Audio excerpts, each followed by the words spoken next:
Yes. So let's discuss iteration 1 and iteration 6 cutoffs. So across all the three campuses, we have seen from iteration 1 to iteration 6, जो भी cutoffs हैं, they have always gone below. No branch has seen rising cutoff and हर साल generally यही trend रहता है and इस साल भी यही trend रहा है.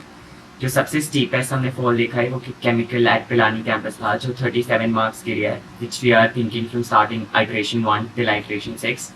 जो बाकी अच्छे drops थे that were in CSE, triple E Pilani and CSE Hyderabad. Most stable रही है जो MSc Chem, MSc Eco and MSc Biology. We generally see that MSc में स्टेबिलिटी ज़्यादा रहती है due to the reason that MSc programmes पे जो बच्चे रहते हैं उनके पास उतने बेटर ऑप्शंस नहीं होते हैं या बैकअप ऑप्शंस नहीं होते हैं. सो इसलिए generally they retain their seats. Now let's see जो आइट्रेशन 6 में कट ऑफ्स गए हैं एंड 5 से 6 में कितना ड्रॉप आया है. So in the 5 top most 5 branches in Hyderabad there has been no drop from iteration 5 to iteration 6. So ये 273, 269, 261, 253, 250 पे ही है. कट ऑफ्स जो ड्रॉप हुए हैं that are in mechanical, chemical, civil, environmental में सिर्फ 1 mark. And pharmaceutical engineering is the branch that drop the most, that is by 4 marks. So this was the basic for all the 5 core branches. So 4 branches के अंदर we have seen a drop. Again in MSc still physics we haven't seen a single drop. MSc chemistry के अंदर 2 marks का drop है. And जैसा कि मैंने तुम्हें पहले भी बताया था बायो के अंदर ड्रॉप आने के चांसेस बहुत ही कम है एंड हुआ भी नहीं है ड्रॉप बिकॉज जितने भी बच्चे बायो में हैं they are retaining their seats. B pharma के अंदर भी there has been no drop. B pharma के cut offs were shocking for a lot of students due to the reason that last year ये 160 से 165 के बीच में होवर कर रहा था एंड इस बार ये 200 और 199 के बीच में. So the cut off has increase a lot for the programme of B pharma. Next let's discuss about Goa campus. Goa campus के अंदर अगेन टॉप 4 ब्रांचेस 5 ब्रांचेस में कोई भी ड्रॉप नहीं आया है. इनफैक्ट मैकेनिकल में भी नहीं ड्रॉप आया है. केमिकल के अंदर सिर्फ 1 नंबर का ड्रॉप देखा गया है. Environmental has drop by 0 marks. MSc Economics again 0 marks. Semiconductors 1 mark. Mathematics 0 marks. Physics 1 mark. Chemistry 0 and Bio 0. So again MSCs के अंदर भी we haven't seen any kind of significant drop. Next in Pilani campus the top 6 branches haven't seen any drop. Chemical और Civil के अंदर सिर्फ 2 number का drop आया है. With B Pharma, I would also say that environmental was also a branch that has surprised a lot of students because इसका cutoff was generally hovering around 200 and 205, but this year it is approximately 10 marks above, that is 214 and 220 के बीच में. So this is also a shocking cutoff. So environmental and B Pharma were programs that are being selected by students and they are retaining their seats. MSCs में there has not been even a single mark drop in any of the MSCs across Pilani campus. And that was kind of very obvious as well. Again, now what should be your outlook for iteration 7 that you must be thinking? So 18th August को तुम्हारा result है.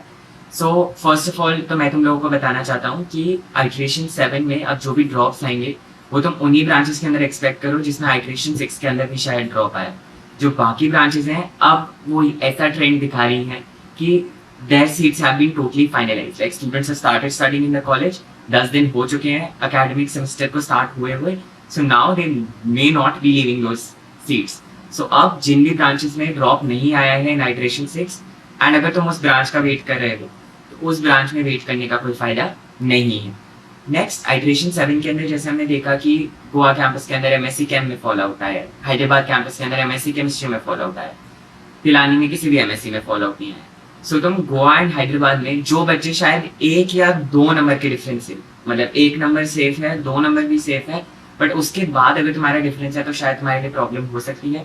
तो अगर तुम ऐसे वाले किसी भी डिफरेंस पे हो so you are quite safe. तुम्हारे पास अभी there is still a chance that तुम्हें 1 नंबर ड्रॉप होके आइट्रेशन 7 के अंदर मिल सकता है, 1 या 2 नंबर ड्रॉप.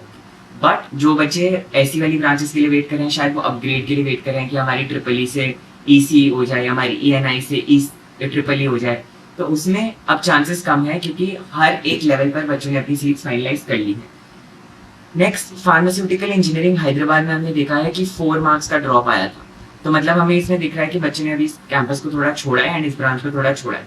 तो हमें लग रहा है कि इसमें अभी स्टीपेस्ट लास्ट स्टेज मूवमेंट हुई है. तो आइट्रेशन 7 के अंदर हम इसमें 1 या 2 नंबर का और ड्रॉप देख सकते हैं क्योंकि बच्चे हो सकता है या तो उनकी ब्रांच से अपग्रेड हो जाए या वो इस चॉइस को छोड़कर किसी और कॉलेज को ज्वाइन करें. तो जो भी बच्चे अभी फार्मास्यूटिकल इंजीनियरिंग के लिए एम कर रहे हैं you still have a chance if you are away by just 1 or 2 marks. ठीक है. So according to me the practical action points would be that अब जिन भी बच्चों का बैकअप ऑप्शन जो भी कॉलेज है, they should start with their backup college. Now तुम्हें लग रहा है कि अभी भी बिट्स मिलने का चांस है, but you are like 5 to 6 marks away, तो आई डोंट थिंक कि अभी तुम्हें बैठना चाहिए, क्योंकि आइट्रेशन 7 के अंदर उतना drop we are not expecting in any branch. Mechanical, civil, chemical में भी अब काफ़ी ड्रॉप्स आ चुके हैं, एंड आइट्रेशन 6 में भी एक एक दो दो नंबर का ड्रॉप आ गया है. सो हो सकता है आइट्रेशन 7 के अंदर सिर्फ 1 या 2 मार्क्स का ही और ड्रॉप आए, उससे ज़्यादा ड्रॉप ना आए. So I feel now you should start with your backup college, and I hope you like the video. मैं iteration 7 पे भी वीडियो बनाऊंगा whenever I get the cutoffs, and yes, keep watching, keep subscribing to the channel, and guys, if you didn't know till now, I have another channel as well, and अगर तुमने अभी तक उसको subscribe नहीं किया है, that is Prabun Unfiltered, and I'll attach the link in the pinned comment for that channel. उस channel पे I generally upload daily vlogs and a lot of more content related to my Bitsian life that is not educational related. So please subscribe to that channel as well, and it would mean a lot to me. Thanks for watching the video. We'll be meeting once again. Till then, bye bye.